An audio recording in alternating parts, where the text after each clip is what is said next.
많은 사람들은 인간이 자신의 가치와 믿음을 토대로 이념을 선택한다고 생각합니다. 그러나 때때로 특정 이념이 사람들을 강하게 끌어당길 수도 있습니다. 실제로 역사적으로 많은 사람들이 자신이 속한 문화와 종교 등에 의해 특정 이념을 받아들였습니다. 이는 개인의 선택보다는 이념이 사람들을 이끌 수도 있음을 보여줍니다. 1952년 파리의 한 카페에서 두 남자가 팽팽한 신경전을 벌이고 있었습니다. 한쪽은 눈이 잘 보이지 않아 항상 눈을 치켜뜨고 다니는 사르트르, 다른 쪽은 냉철한 미소를 지닌 카미. 프랑스 지성계를 주름잡던 이 두 실존주의 철학자는 처음에는 매우 친했습니다. 철학적으로나 정치적으로도 매우 가까웠고 나치 점령기에는 레지스탕스 활동을 함께하며 형제애로 맺어진 시간을 나누기도 했죠. 그러나 이제 그들은 서로 다른 세계를 바라보고 있었습니다. 폭풍전야처럼 고요한 순간을 공유하던 중 카미가 소리쳤습니다. 사르트르, 그건 폭력을 옹호하는 거잖아요.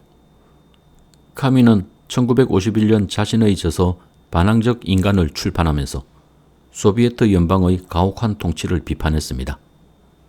특히 소련의 강제 수용소와 같은 혁명 과정에서 발생하는 폭력을 지적하면서 이러한 폭력은 결국 타락으로 이어질 수 있다고 경고했습니다. 그런데 이에 대해 당시 사르트르가 편집장으로 있던 잡지 현대에서 한 철학자가 카미님은 철학 교과서를 다시 펴보시죠 라고 조롱 섞인 비판을 하였습니다. 이에 열받은 카미가 카페에서 사르트르를 향해 항의한 것입니다. 하지만 사르트르는 마치 두 사람의 싸움을 즐기기라도 하는 표정을 지으며 아무런 말을 하지 않았습니다. 사르트르는 마르크스주의에 동조했고 카미의 입장에 비판적이었습니다. 그는 혁명의 필요성을 강조하면서 때로는 폭력적 수단의 사용을 정당화했습니다. 하지만 카미는 인간이 이념의 도구로 전락해서는 안 된다는 입장이었습니다. 사르트르의 태도에 격분한 카미는 결국 사르트르와 그의 동료들이 공산주의를 지지하는 이데올로기에 사로잡혀 있다며 공개적으로 비판했습니다. 당신들의 행동은 굴종을 열망하는 것이다. 이렇게 카미와 사르트르의 갈등은 20세기 중반 프랑스 실존주의 철학계의 이념적 갈등을 보여주는 상징적인 사건이었습니다. 이들의 논쟁은 단순한 학문적 다툼을 넘어서 냉전시대 지식인의 정체성 싸움으로까지 발전했습니다. 카미가 사르트르는 책상 앞에서 혁명놀이만 하시네 라고 비꼬면 사르트르는 카미가 철학적으로 무능하며 현실적 갈등에서 물러나 도덕적 이상주의에 머물러 있다고 맞받아쳤습니다. 이렇게 두 사람의 관계는 급격히 냉랭해졌고 한국전쟁의 발발과 그로 인한 미국과 소련 사이의 갈등 악화는 두 철학자에게 타협의 여지를 완전히 잃게 만들었습니다. 이후 8년 동안 그들은 단 한 차례도 얼굴을 마주하지 않았습니다. 사르트르는 이 기간 동안 좌파 지식인으로서의 다양한 정치적 참여와 변증법적 이성 비판을 집필하는 등 철학적 작업에 몰두했습니다.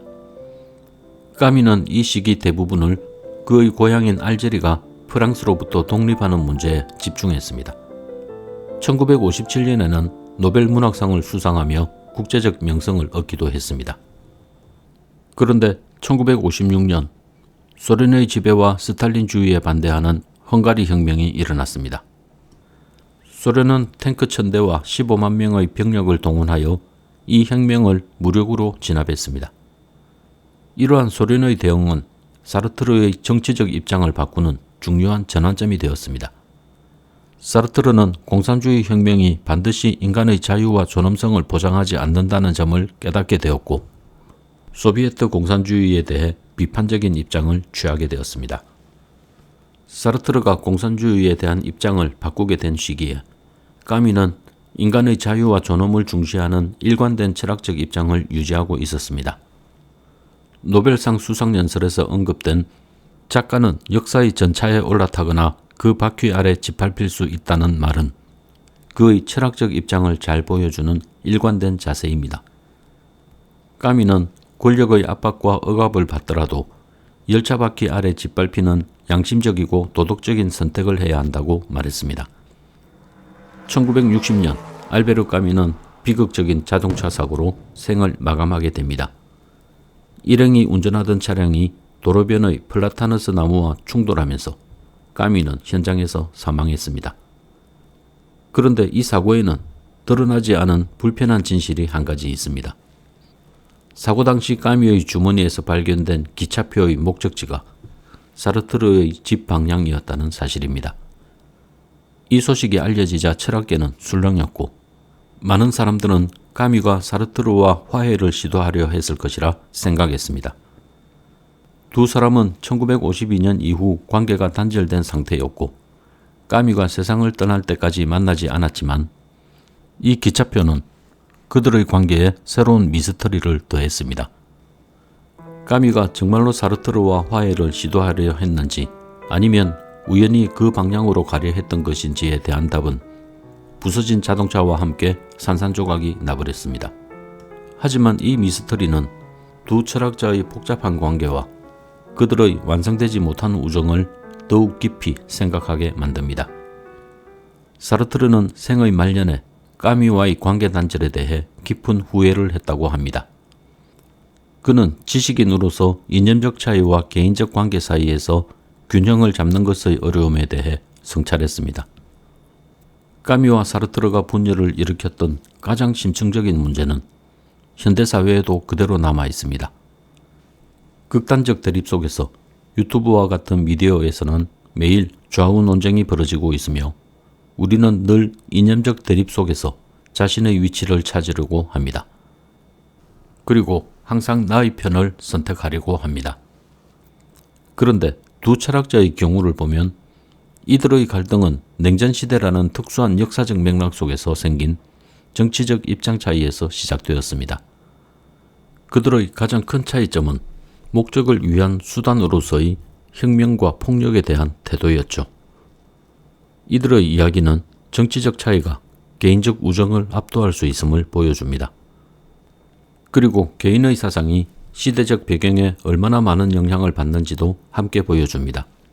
시대적 배경과 이념적 차이는 두 위대한 철학자의 우정을 깨트리는 비극적 결과를 가져오고 말았습니다.